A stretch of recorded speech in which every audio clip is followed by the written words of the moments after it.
Hello my friends, आप सुन रहे हैं हमारी कहानी mafias angel episode 23। I hope आपको हमारा पिछला एपिसोड पसंद आया हो। तो चलिए स्टोरी को आगे बढ़ाते हैं। अंतरा एक बार भी पीछे मुड़कर बिना सीधे अपने घर के अंदर चली जाती है और दरवाज़ा लॉक कर वहीं दरवाजे से चिपक कर अपने घुटनों के बल बैठ जाती है और ज़ोर ज़ोर से रोने लगती है। उसके दिल में इतना दर्द था कि जिसको वो बर्दाश्त तक नहीं कर पा रही थी। उसकी आंखों के सामने सब कुछ हुआ। वो सारा नज़ारा देखकर वो अंदर से पूरी तरीके से खौफज़दा हो गई थी।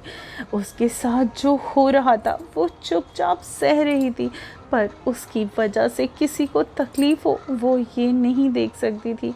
आज तो उसकी वजह से एक बेगुनाह को उसकी ज़िंदगी, यहाँ तक उसकी कोई गलती भी नहीं थी, तब भी उसको उसकी ज़िंदगी में मौत से भी ज़्यादा बदतर सज़ा मिल रही थी। वो तड़प रहा था, भीख मांग रहा था अपनी मौत की कसम से, और वो बेरहम इंसान उसको तड़पाते तड़पाते मार डाला। ये सब सोचते सोचते अंतरा का तो दम घुटने लगा था। उसको अपनी ज़िंदगी एक घुटन से महसूस होने लगी।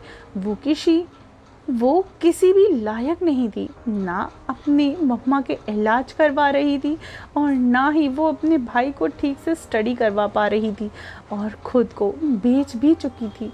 आज उसको अपने जीने की कोई भी मतलब या मकसद नज़र ही नहीं आ रहा था। जिसके सपने देखती थी, जिसके लिए वो सब कुछ बर्दाश्त कर रही थी, उसका विश आज वो उसके लायक ही नहीं बची थी। भले ही उसके जिस्म को किसी ने पूरी तरीके से अपना नहीं बनाया था, पर उसकी छुअन उसके अंदर तक उसे तोड़ चुकी थी। अंतरा लगभग 1 घंटे तक वहीं बैठे रोती रही।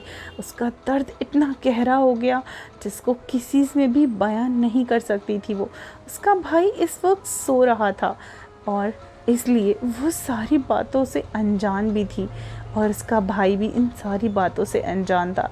अंतरा कुछ देर के बाद खुद को संभाल के अपने आंसुओं को पोंछकर बोलने लगी, हम हम हम अब किसी को भी अपने करीब नहीं आने देंगे। वो सबको मार डालेगा, सबको बेरहमी से मार डालेगा। नहीं नहीं, हम किसी निर्दोष को मरने नहीं दे सकते। हम किसी को अपने पास आने नहीं देंगे। वो हम सब करेंगे, पर किसी को मरने नहीं देंगे।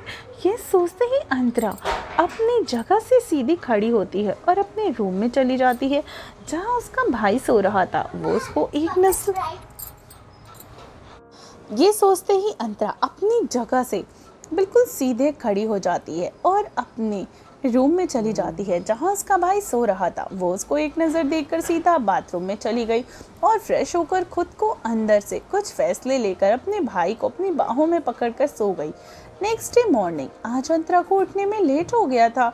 जब उसने आंखें खोली तो देखा सुबह के 9 बज रहे थे, जिसको देखते ही वो जल्दी से उठी और बेड से उसके बाद अपना बेड ठीक करती है और खुद से बोलने लगी, हे कान्हा, आज हम इतनी देर तक कैसे सो गए। हम ऑफिस। वो इतना ही सोची थी कि उसके अंदर डर की एक लहर दौड़ गई। उसको कल की सारी बातें याद आ गई थी, जिससे उसका पूरा जिस्म कांप उठा। उसकी आंखों में आंसू बहने लगे। वो उसकी गालों पर ही लुढ़क रहे थे। तभी उसके कानों में एक मीठी सी और प्यारी सी आवाज़ गूंजती है, दीदू चलो, मैंने आपके लिए आज ब्रेकफास्ट में बनाया है बहुत अच्छा वाला खाना। ये देखते ही कि सोनू यानी रामू ये देखते कि राजू रूम में आकर अंतरा को देखने लगता है, जो उसकी आवाज़ सुनकर अपने सेंसेस में यानी अपने आंसुओं को जल्दी से साफ करके राजू की तरफ मुड़कर अपने चेहरे को एक झूठी स्माइल से भरते हुए उसको देखने लगी और कहती है, सॉरी बच्चा, आज आपके दीदी को उठने में लेट हो गया। वैसे आपने हमें क्यों नहीं उठाया। राजू अंतरा को देखते ही उसके हाथों को पकड़कर मुस्कुराते हुए उसको खींचकर बाहर ले जाते हुए बोलने लगा, दीदू मैंने सोचा कि आज संडे है ना, तो आप रोज़ बहुत सारा काम करती हैं ना, तो आपको भी तो आराम करना चाहिए। इसलिए मैंने सोचा कि आज मैं आपको छुट्टी वाली सरप्राइज दूं। अंतरा उसकी बात को सुनकर मुस्कुराते हुए उसको अपनी गोद में उठाकर बाहर जाते हुए बोलने लगी, अच्छा बाबा, तो अब आप बड़े भी हो गए हो, आपका ये छोटा सा दिमाग अब बड़ा हो रहा है ना। सोनू सोनू यानी राजू अंतरा की बात सुनकर थोड़ा छोटा सा मुंह बना लेता है और कहता है, दीदू आपने मेरे ब्रेन को छोटू बोला। आपको पता भी है मेरी टीचर कहती है कि मेरा ब्रेन अपनी एज से कुछ ज़्यादा चलता है। ये बोलते हुए राजू बड़े स्टाइल के साथ अपने बालों को ठीक करने लगा, जिसको देखते ही अंतरा मुस्कुराने लगी और आगे बोलती है, वैसे आप हमें क्या सरप्राइज देना चाहते हो। राजू अंतरा की बात को सुनकर अपनी उंगलियों से पॉइंट करते हुए एक तरफ इशारा करने लगता है, जहाँ पे डाइनिंग टेबल पर ब्रेकफास्ट के नाम पर जली हुई रोटियों के साथ अचार रखा हुआ था, जिसको देखते ही अंतरा शॉक होने लगती है। वो रूम में राजू की बातों का ज़्यादा ध्यान नहीं देती है, पर अभी जो ये सब देखती है तो वो काफ़ी शॉक्ड थी। तभी वो राजू को उसकी गोद से नीचे उतारती है और डाइनिंग टेबल के पास जाकर एक चेयर खींचते हुए स्माइल करते हुए और जल्दी से चेयर को पीछे करती है और कहने लगती है, आए आए आए दीदू दीदू दीदू। अंतरा जो सारे ब्रेकफास्ट को देखते हुए चेयर पे जाकर बैठ गई और आश्चर्य से उस जली हुई रोटियों को देख रही थी। राजू उसके लिए प्लेट निकालकर रोटी और चटनी रखते हुए बोलने लगा, खाकर देखो दीदू, मेरा ब्रेन कितना भला है। अंतरा उसको एक नज़र देखते हुए बोली, आपने ये खुद बनाया है। राजू मुस्कुराते हुए अपनी गर्दन हाँ में हिलाने लगता है। अंतरा की आंखों में आंसू भरने लगते हैं। उसका छोटा सा भाई उसके लिए इतना सब करता है। वो उसको नम आंखों के साथ देखकर अपने गले लगा लेती है। फिर वो ब्रेकफास्ट करने लगी और जली हुई रोटियों को खाने के लायक तो नहीं थी, पर जो उसके लिए आज उसके भाई ने किया, इसके बाद वो जली हुई रोटियों की कीमत उसके लिए सोने से भी ज़्यादा थी। वो खुशी खुशी उन रोटियों को खाने लगी और सोनू के गालों को किस करते हुए बोलती है, बहुत टेस्टी है, हमें इतना ज़्यादा पसंद आया और ये हमारी लाइफ का सबसे बेशकीमती तोहफा है।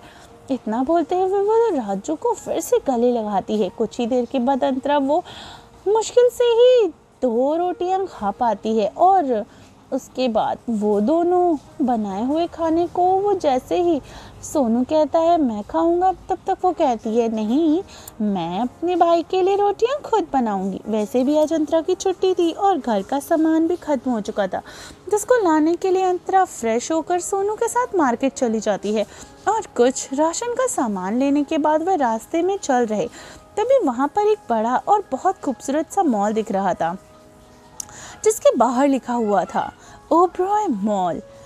राजू उस मॉल को देखते हुए एक्साइटेड होते हुए बोलने लगा, दीदू दीदू चलो ना, मुझे भी वो मॉल देखना है, प्लीज़ दीदू चलो ना। अंतरा उस मॉल को देखने लगती है, क्योंकि वो बड़ा सा मॉल काफ़ी बड़ा था, शायद उस शहर का सबसे बड़ा मॉल था। उसको एक नज़र देखते ही राजू का चेहरा देखने लगी, जो उसको उम्मीद भरी नज़रों से देख रहा था।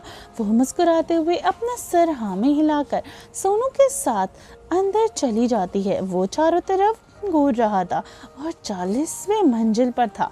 वो दोनों अंदर जाकर मॉल को देखने लगे। सोनू अंतरा का हाथ पकड़कर खींचते हुए अंदर ले जा रहा था, पर अंतरा उसको खींचते हुए चल रही थी। तभी राजू किसी से टकरा गया।